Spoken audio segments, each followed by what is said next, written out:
चला तर आज आपण बनवूयात कैरीचं लोणचं. बघून तोंडाला पाणी सुटलं ना. चला तर मग कैरीचं मस्त असतं लोणचं बनवूयात. ते 1 किलो एवढं मी तेल गरम केले, त्यामध्ये आत्ता एवढं मी लसूणच्या कळ्या टाकल्यात. ते थोडंसं गुलाबी होईपर्यंत परतून घ्यायचे. नंतर 50 ग्रॅम एवढी मी लवंग टाकलेत. लवंगमुळे खूप छान असं स्मेल येतो लोणच्याला. 1 वाटी मी मोहरीची डाळ टाकली, म्हणजेच 50 ग्रॅम एवढी. आणि हिंग टाकले मी 4-5 चमचे, छोटे चमचे. नंतर तेल मी बाजूला करून ठेवले थंड होण्यासाठी.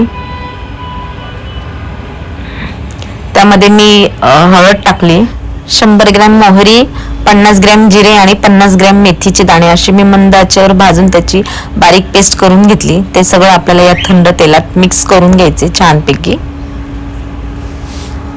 तुम्ही पाहू शकता. त्यानंतर मी अंबारीचं तिखट घेतले, साधारणतः 3 वाट्या असं मी तिखट टाकले.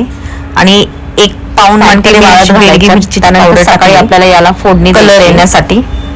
हे सर्व छान मिक्स करून घ्यायचे. जाड्या मिठानंतर आपण हे फार काळ टिकतं, तुम्ही बघू शकता. आता आपल्याला चिनी मातीच्या बरणीमध्ये थोडंसं मीठ टाकून त्यानंतर आपण बनवलेलं लोणचं त्यात टाकू आणि झाकण लावून आपल्याला स्वच्छ फडक्याने त्याला बांधून घ्यायचे. 3 दिवसानंतर पुन्हा आपल्याला ते लोणचं उघडून चांगल्या प्रकारे वर खाली एकजीव करायचे आणि पुन्हा आपल्याला त्याला झाकण लावून 7 दिवसासाठी ठेवायचे. 7 दिवसानंतर आपलं हे लोणचं तयार.